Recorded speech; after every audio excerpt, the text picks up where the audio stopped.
2012 ہم سورہ بقرہ کو سمجھنے کی کوشش کریں گے اور ہمارے 10 لیکچر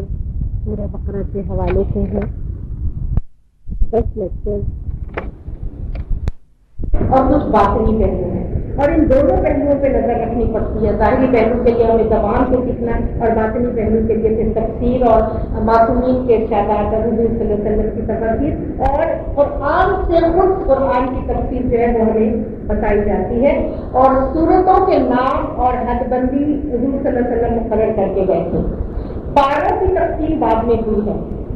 سورتوں کے نام تو حضور نے بتائے تھے اور جیسے جیسے آیات نازل ہوتی جاتی تھی حضور صلی اللہ علیہ وسلم فرماتے تھے یہ آیت کلام سورے میں رکھ دو، یہ آیت کلام سورے میں رکھ دو. پاروں کی تقسیم جو ہے یہ بعد میں ہوئی ہے اور ہر سورے کے اندر ایک خاص سسٹم، ایک خاص نظم ہے اور ایک خاص قسم کا ربط ہے آپس میں. سورے کی آیات کے درمیان آپس میں ہمیں بظاہر لگتا ہے کہ کبھی کچھ ایک بات ہو گئی ہے پھر کبھی مختلف بات ہو گئی ہے، لیکن اگر باطنی طور سے گہرائی سے دیکھا جائے تو ان کے درمیان آیات کے درمیان گہرا ربط ہے، گہرا کنیکشن ہے اور وہ اسی وقت پتہ چلتا ہے کہ جب ہم اس کو تفصیل سے پڑھتے ہیں.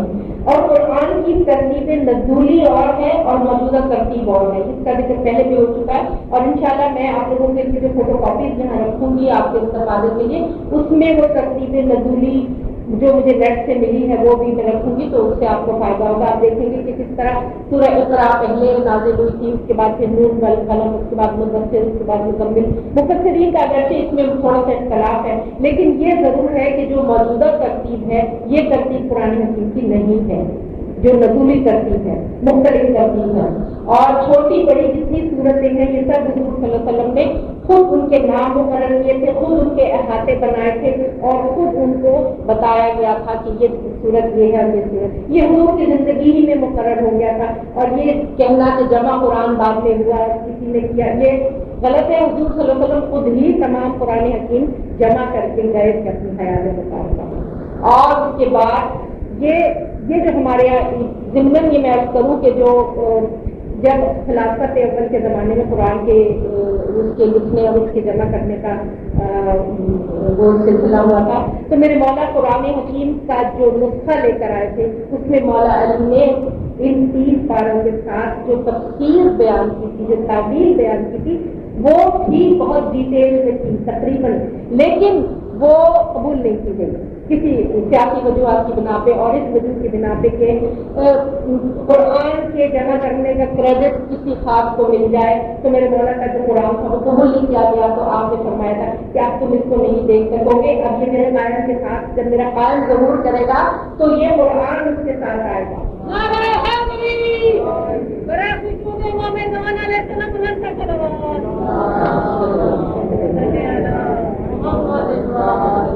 تو میرے مولا نے امت کے اتحاد کی خاطر اس کو روک لیا تھا اور آپ نے فرمایا تھا کہ آپ اس کو تم کبھی نہیں دیکھو گے. اور اس کی توجہ کافی تفصیل سے ہے کہ اگر میرے مولا اس وقت قرآن ان کو اقرار کرتے کہ یہ قرآن کی امت مسلمہ میں قائم کیا جائے تو 2 قرآن ہو جاتے اور شروع ہی میں وہ تفرقے کی کیفیت پیدا ہو جاتی کہ دین اسلام کی جو ظاہری نشانیاں تھیں وہ بھی قائم نہ رہ سکتی. یہ سارے مسئلے رہتے ہیں جب ہم قرآن کو پڑھنے کے لیے جاتے ہیں اور ہمارے ذہنوں میں یہ سوال آتے ہیں تو یہ تاریخ کا مطالعہ کرنا ضروری ہے کہ کیوں تھا، یہ وجہ تھی. اس لیے اسی ترتیب کو اسی طریقے سے میرے مولا نے قبول کیا. ائمہ معصومین کے دور میں بھی اسی ترتیب سے قرآن کی تعلیم ہوتی رہی. لیکن ہم خوش نصیب ہیں کہ ہمارا دور عصمت جو ہے وہ تقریباً 250 سال پر مشتمل ہے. کے حضور صلی اللہ علیہ وسلم کی حیات مبارکہ کے بعد معصومین کا دور جو ہے 255 ہجری میں میرے آخری مولا کی ولادت ہوتی ہے 255 ہجری میں، تو 255 ہجری تک ہمارا دور عصمت ہے. اور اس دور میں ائمہ معصومین نے ہمیں قرآن کی تفسیر بھی بتائی، ہمیں آیات کی تفسیر بتائی، ہمیں شان نزول بتایا. تو گویا وہ جو میرے مولا علی نے جو تفسیر سامنے رکھی تھی اور جو قبول نہیں کی گئی تھی وہ سینہ بسینہ ائمہ معصومین ہمیں دیتے رہے اور وہ ہم تک پہنچتی رہی جس سے ہم استفادہ کرتے ہیں اور جس سے وضاحت کے ساتھ ہمارے سامنے تمام نازل بلاغت سے جتنی ہمیں قرآن کی تفسیر قدر، مولا کے خطبوں سے جتنی ہمیں توحید کے مسائل اور یہودیوں کے مسائل اور جو منافقوں کے مسائل نازل بلاغت سے جو ہمیں پتہ چلتے ہیں تو یہ قرآن کو سمجھنے کے یہ طریقے ہیں کہ قرآن کو سمجھو اور صاحبان قرآن کی مدد سے سمجھو۔ فرمایا تھا انی تعلیم فی مستقل کتاب اللہ و اطرتی کہ میں تمہارے درمیان دو طرح قدر چیزیں چھوڑے جا رہا ہوں، کتاب اللہ کی کتاب اور میرے اطرت اہل بیت۔ تو ان دونوں سے تمسک رکھو گے تو تم گمراہ نہیں ہو۔ اگر تم صرف قرآن کو لے لو گے اور اہل بیت کو نہیں لو گے تو گمراہ ہو جائے۔ تو قرآن کو سمجھنے کے لیے یہ سب ضروری ہے۔ اب مکی اور مدنی سورے ہیں، قرآن کی جو گروپ کچھ بنے ہوئے، یہ تحقیق ہے امین حسن اصلاحی کی جو میں آپ کے لیے یہاں اس میں لکھ کے لائی ہوں۔ 7 گروپ ہیں قرآن کی سوروں کے،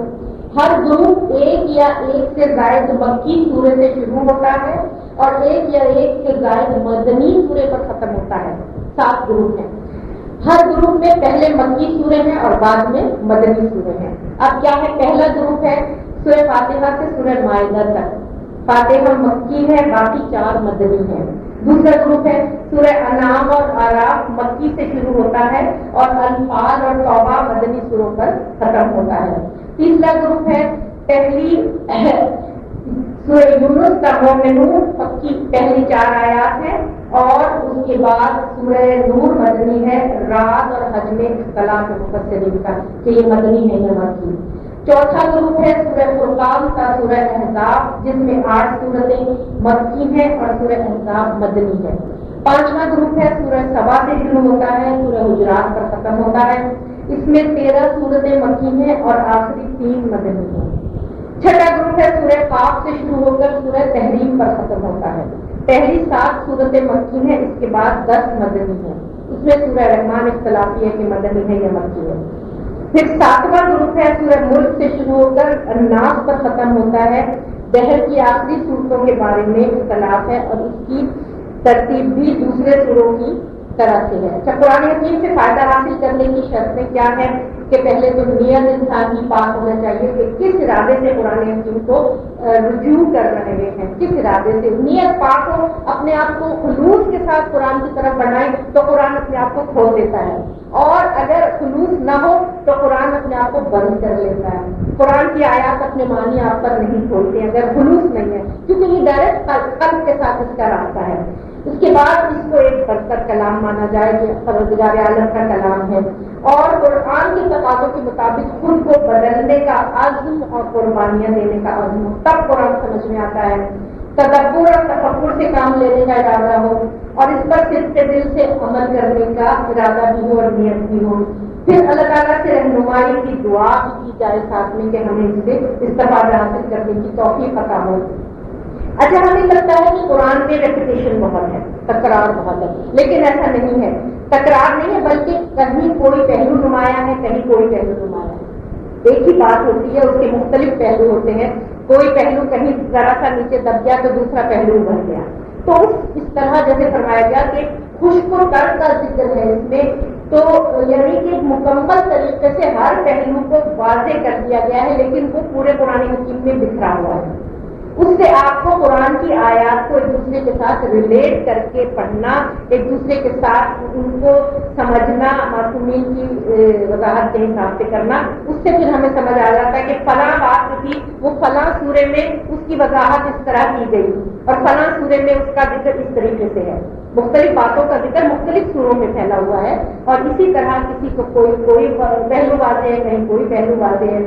اور موقع اور محل کی مناسبت سے چھپے ہوئے اور ظاہر تمام پہلوؤں کو مختلف انداز میں واضح کیا گیا ہے۔ قرآن کو خود قرآن سے سمجھو، سنت حدیث سے سمجھو، شان نزول سے، کتب تفاسیر سے،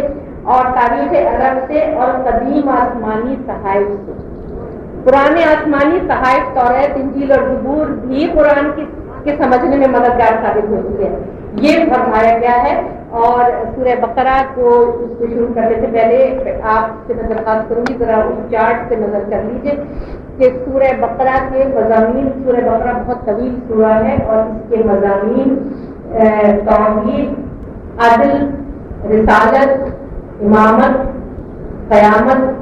قرآن اور صاحبان ایمان، اہل کتاب، کفار و منافقین، اخلاقیات، حقوق و فرائض، حلال و حرام کے احکامات، دعا اور آزمائش۔ یہ میں نے انتہائی مختصر کر کے ان کے ٹاپکس پورے بقرہ کے جو موضوعات ہیں ان کو میں نے نکال کے آپ کے سامنے رکھا ہے اور اس کو پھر مزید اصول اور فروع میں تقسیم کریں تاکہ ہم ان 10 دن میں سورہ بقرہ کے نور سے استفادہ حاصل کر سکیں۔ اگر ہم ان کو اس طریقے سے نہیں لے کے چلیں گے تو یہ 10 دن ہمارے لیے ہرگز کافی نہیں کہ ہم سورہ بقرہ سے استفادہ کر سکیں۔ تو اس لیے ہمیں تھوڑا سا آپ میرے ساتھ رہیں گے تو یہ مضامین اپنے ذہن میں رکھیے گا، یہ چارٹ یہاں لگا رہے گا، اس کے علاوہ روزانہ جو ہم پڑھیں گے اس کا ایک نیا چارٹ یہاں لا کے لگا دیں گے اور اس کو ہم نے اصول اور فروع میں تقسیم کر دیا ہے کہ ہمیں سورہ بقرہ سے اصول، توحید، عدل، امامت، رسالت، امامت، قیامت، اصول کے متعلق ہمیں کیا ملتا ہے، اس کے بعد فروعات کے متعلق جس میں عبادات ہیں، احکامات ہیں، حلال حرام ہے، اس میں طلاق ہے، نکاح ہے، وہ ساری چیزیں اس میں آ جاتی ہیں۔ اس کے بعد میں آپ کے سامنے ذرا یہ میں نے تھوڑے سے سلائڈ اس کے بنائے ہیں اور ایک نظر اس کو دیکھیں گے، یقیناً اس کو ایک نظر میں دیکھنے سے کچھ نہیں حاصل ہوگا، ہم روزانہ اس کو دیکھیں گے تب ہمیں ذرا یہ پتہ چلے گا کہ ہاں اس میں ہم نے سورہ بقرہ میں ہمیں کیا دیکھنا ہے، کیونکہ یہ یاد رکھیے بہت وسیع موضوع ہے، بہت وسیع موضوع ہے اور اس موضوع کو ہمیں کور کرنے کے لیے ان سب چیزوں کو ذہن میں رکھنے کی ضرورت ہے۔ یہ وہی جو چارٹ ہے اس کا یہاں لگایا ہوا ہے۔ سورہ بقرہ میں توحید اور اس کے متعلقات، اب اس میں ہم نے دیکھا توحید الہی، صفات الہی، اسماء الحسنی، آیت الکرسی، اللہ کا گھر اور اس کی تعمیر، تبدیلی قبلہ، صبغۃ اللہ یعنی اللہ کا رنگ، حق، کتمان حق یعنی ہم کو چھپانا، ذکر الہی، کتاب الہی، دعا۔ ذرا اسپیلنگ پہ بچ جائیے گا، کمپیوٹر کبھی کبھی زال کو دے اور دے کو زال یہ سب لکھ دیتے ہیں، جو میں بول رہی ہوں بس اس کو دیکھیے گا۔ پھر ونس آف اللہ، توحید کے بارے میں جو ڈیٹیل سے سورہ بقرہ میں نے بتایا، خاص طور سے آیت الکرسی، آیت الکرسی میں جو توحید کی ہمیں بتائی گئی ہے صفات، میں نے بہن سمینا سے درخواست کی تھی کہ اس کی فوٹو کاپی آپ لوگوں کے لیے بھی رکھیں گے تو آپ لوگ اس کو لے کے جائیے گا کہ توحید کے مختلف پہلو، توحید ذات، توحید صفات، توحید افعال، توحید عبادت اور پھر مزید ان کے مختلف پہلو جن کو سمجھ کے ہم اپنی اسلامی توحید کو مکمل طریقے سے سمجھ سکتے ہیں کہ ہماری اتنی پیور توحید ہے کہ ہر اللہ تعالیٰ کی ذات، صفات، افعال، عبادت، ہر چیز میں ہمیں توحید تلاش کرنی ہے اور کہیں بھی اس میں کسی قسم کا کوئی لفظ پیدا نہ ہو۔ یہ آیت الکرسی ہے جو سورہ بقرہ میں اس کی خاص فضیلت آیت الکرسی کی وجہ سے ہے، اور آیت الکرسی جو ہے وہ اللہ تعالیٰ کا بزنس کارڈ ہے، اللہ تعالیٰ کی ایک طرح سے تعارف ہے کہ اس میں ہم جب کسی سے ملنے جاتے ہیں تو اپنا بزنس کارڈ دیتے ہیں، تو یہ اللہ تعالیٰ نے اپنا تعارف آیت الکرسی میں اس طرح کرایا ہے۔ عظیم تک ہے اور فیہا خالدون تک جو ہے وہ اس کے آداب تلاوت ہے عظیم تک، لیکن آداب تلاوت میں ہم فیہا خالدون تک ہے۔ آیت الکرسی ہی کے حوالے سے شفاعت کا میں نے یہ پاور پوائنٹ بنائے ہیں، کس طرح شفاعت تشریح، شفاعت تکوینی، اللہ وسیلہ کون ہے، بہترین انسان جن میں انبیاء، ائمہ، شہداء، صدیقین اور پھر عام انسان ہے جس کو وسیلے کی ضرورت پڑتی ہے۔ اب یہ کرسی اور عرش کے توازن کو میں نے ظاہر کرنے کی کوشش کی ہے۔ تفسیر المیزان نے یہ بتایا تھا کہ عرش میں کرسی ایسی ہے جیسے بہت بڑے میدان میں چھوٹی سی انگوٹھی پڑی ہوئی ہو، وہ مجھے سمجھ میں نہیں آتا تھا، جب میں نے یہ بنایا تو مجھے تھوڑا سا سمجھ میں آیا۔ اللہ کا عرش بہت بڑا ہے اور کرسی کی حیثیت یہ ہے جو آپ کو نظر آ رہی ہے، ٹھیک ہے۔ اس کے بعد اللہ کی کرسی بہت بڑی ہے اور 7 آسمان اور 7 زمین کی حیثیت یہ ہے جو اس میں نظر آ رہی ہے۔ اب یہ سوچیں کہ عرش ہمارے ذہنوں میں تو سما نہیں سکتا عرش کیا ہوگا، کرسی، عرش سورہ توبہ کی آخری آیات عرش عظیم پر ہے نا، اور کرسی وسع کرسی اور اس سماواتی والا یہ کرسی ہے۔ اب عرش و کرسی کے توازن کو جب ہم سمجھنے لگتے ہیں تو ہمیں یقیناً یہ خیال رکھنا چاہیے کہ یہ دونوں چیزیں ایک جیسی نہیں ہیں۔ اب یہ دیکھیے کہ اب میں نے ان کو تھوڑا سا روک کرنے کی کوشش کی ہے۔ عرش کیا ہے، علم باطنی ہے، اور کرسی کیا ہے، علم ظاہری ہے۔ اور مطلب ظاہری جتنے بھی احکامات، انبیاء، رسول، فرشتے، جنت، جہنم جو بھی ہے، یہ علم ظاہری یہ کرسی میں ہے۔ انبیاء، معصومین، ائمہ معصومین کا علم کرسی میں ہے۔ عرش الہی جو ہے وہ باطن ہے، علم باطن ہے، اس کا علم کسی کو نہیں ہے، اس سوائے اللہ کی کسی کو علم نہیں ہے۔ اور سات زمین اور سات آسمان کی حیثیت اتنی سی ہے بالکل کرسی کے اندر۔ اب یہ نور کی طرف ہے، اللہ ولی الذین آمنوا یخرجون من الظلمات الی النور والذین کفروا اولیاءهم الطاغوت یخرجونهم من النور الی الظلمات اولئک اصحاب النار هم فیہا خالدون۔ یہ جو آداب تلاوت ہے، تو کس طرح نور ایمان انسان کو کہاں سے لا علمی کی ظلمت سے علم کے نور کی طرف لے کے جاتا ہے، اور کفر نور فطرت کے نور سے جہل کی تاریکی کی طرف لے کے جاتا ہے۔ نور فطرت آپ میں موجود ہے، لیکن اگر کفر غالب ہو گیا تو وہی نور آپ کو تاریکی کی طرف لے جائے گا۔ اور اگر ایمان ہے تو وہ جو نور فطرت ہے، اگر ہم سب لا علم ہیں لیکن ہماری لا علمی کے باوجود ہمیں نور کی طرف لے جائے گا۔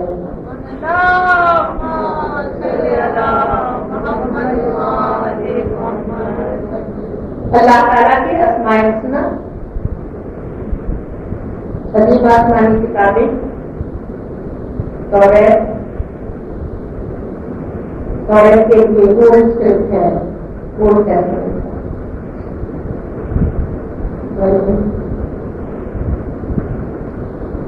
کہیں نہیں۔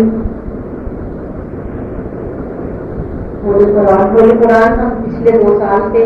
کر رہے ہیں تفصیل سے کہ تاریخی عقائد اور شریعت ہمارے سمجھنے کے لیے قرآن حکیم کی کتنے ہم نے اس کو تسلیم کیا ہے۔ یہ الف لام میم سورہ بقرہ شروع میں حروف مقطعات سے ہوتی ہے، تو یہ لوح قرآنی ہے جو حروف مقطعات کی لوح قرآنی ہے۔ اس کے بارے میں انشاءاللہ اگلے 10 دنوں میں جب ہم حروف مقطعات کا کریں گے تو پھر ہم تفصیل سے اس کے بارے میں کریں گے۔ یہ جو کعبہ کے بارے میں سورہ بقرہ میں یہ ذکر ہے، کعبہ کا یہ اوریجنل ایسے نقشہ بنا کے بتایا گیا ہے، اور یہ وہ کعبہ کی وہ سلائڈ ہے جو کہا جاتا ہے کہ جو حضرت ابراہیم علیہ السلام نے اولین خانہ کعبہ کو تعمیر کیا تھا، بالکل شروع میں جو حضرت اسماعیل کے ساتھ، تو کچھ اس قسم کا نقشہ تھا۔ یہ بھی سوچیے آپ، یہ وہ جگہ تھی جہاں حضرت ابراہیم علیہ السلام نے اپنی بیوی اور بچے کو لا کے آباد کیا تھا، حضرت ہاجرہ کو اور حضرت اسماعیل علیہ السلام کو، اور پھر کس طرح وہاں آپ کو سب پتا ہے زمزم کا چشمہ، صفا مروا، وہ سارا مجھے اس ڈیٹیل میں نہیں جا رہا، مگر یہ اس قسم کا تھا جب اولین خانہ کعبہ ہے۔ یہ ہمیں دعوت کی۔ اچھا، اب جو ہے کیونکہ سورہ بقرہ میں رسولوں کا بھی کافی تفصیلی تذکرہ ہے، میں نے آپ کو جب اگلے چارٹ لگیں گے اس میں بھی ہم دیکھیں گے انبیاء علیہ السلام کا بہت تفصیلی ذکر ہے۔ حضرت آدم، حضرت ابراہیم علیہ السلام، حضرت موسیٰ، حضرت عیسیٰ، حضرت داؤد، حضرت سلیمان، حضرت داؤد، حضرت شمعیل، بہت سارے۔ تو ہم نے یہ ایک بگننگ آف پراپرہڈ کے ہم نے ایک طرح سے یہ بنایا ہے کہ حضرت آدم سے لے کے اور کس طرح حضرت ابراہیم علیہ السلام کے بعد 2 شاخیں ہو جاتی ہیں، ایک حضرت اسماعیل علیہ السلام اور ایک حضرت اسحاق علیہ السلام، جن کی شاخ سے انبیاء بنی اسرائیل ہیں، اور حضرت اسماعیل علیہ السلام سے حضور صلی اللہ علیہ وسلم ہیں۔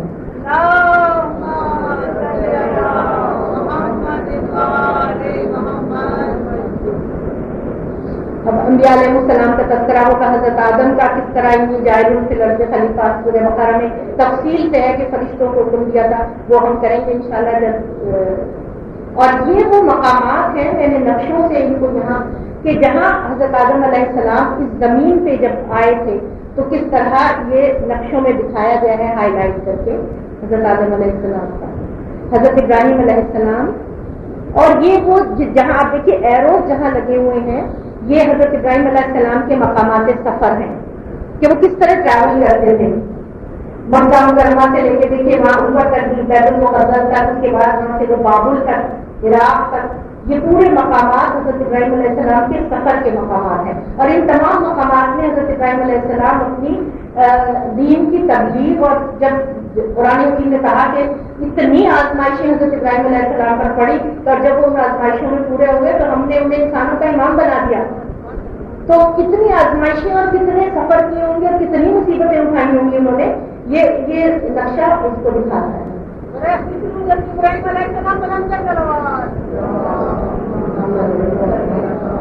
یہ شہر ہے جو الخلیل کے نام سے ہے فلسطین میں۔ یہ دیکھیے غلط انہوں نے اس کا اسپیلنگ غلط ہے، آپ انگریزی میں پڑھیے، اردو میں نہیں پڑھیے۔ حضرت یعقوب علیہ السلام حضرت یعقوب علیہ السلام کے بھی سفر کی اوپر سے دیکھیے کس طرح اوپر سے آ کے وہ جب مصر میں آتے ہیں، ہمیں سورہ یوسف میں پتہ چلتا ہے اس کا، حضرت داؤد علیہ السلام،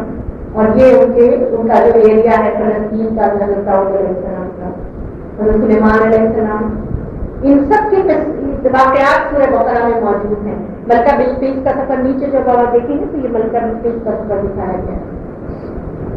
دمشق میں یہ شہر ہے، حضرت یحییٰ علیہ السلام کی جگہ،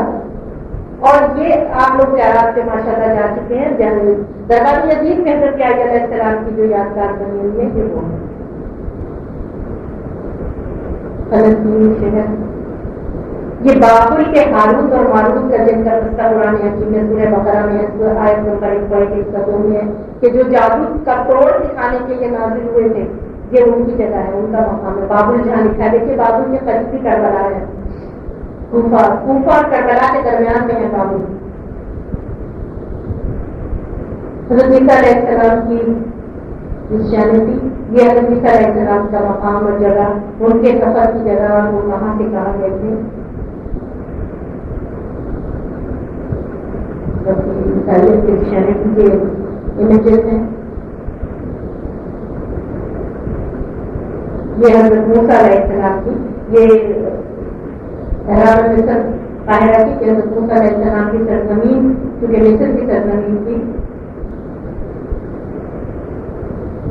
توریت حضرت موسیٰ علیہ السلام کی کتاب، اور جو آج کل بائبل ہے اس میں تینوں کتابیں ملی ہوئی ہیں، اولڈ ٹیسٹمنٹ، نیو ٹیسٹمنٹ، زبور، توریت اور انجیل، ان سب کو ملا کے آج کی جو بائبل سامنے ہے یہ تینوں کتابیں ان کے ساتھ ہیں۔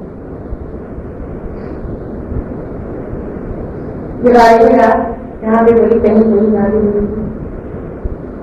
مسجد حرام، مسجد نبوی،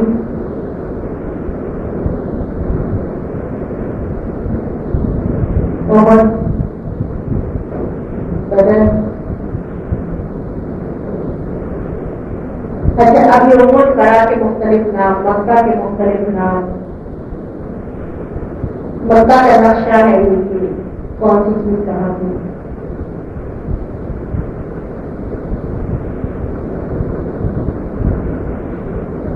اب سورہ بقرہ میں عبادات اور ان کا ذکر دیکھیے، جیسے میں نے پہلے کیا، ہم اصول اور فروغ کریں گے، اصول کے بعد اب جب عبادات کا فروغات میں عبادات شروع ہو جاتی ہیں تو عبادات کا ذکر ہے۔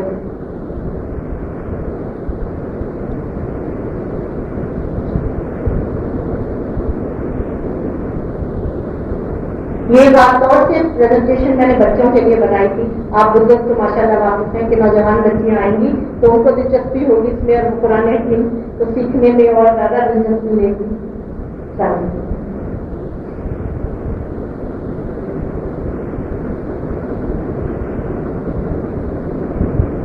زکوٰۃ کا نظام ہمارے معاشرے میں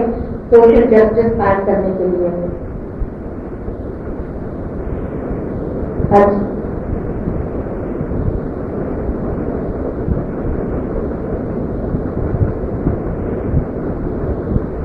صفا مروا کے درمیان صحیح، جو لوگ جا چکے ہیں ماشاء اللہ انہیں پتا ہے، جو نہیں گئے اللہ تعالیٰ میں لے کے جائے۔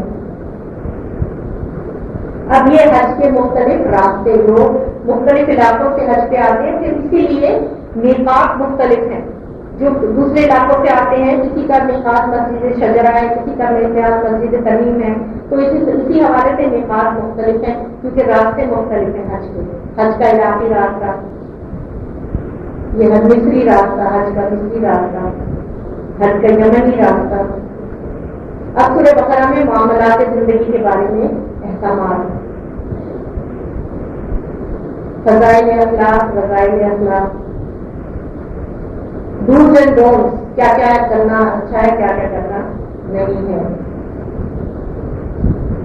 دکھاوے کی مذمت، دلوں پر مہر، فتنہ، نفاق۔ اب خاندان کے حوالے سے جو احکامات ہیں، طلاق، نکاح، عزت، شوہر اور بیوی کے تعلقات، ان کے لیے معیشت، عقل حلال،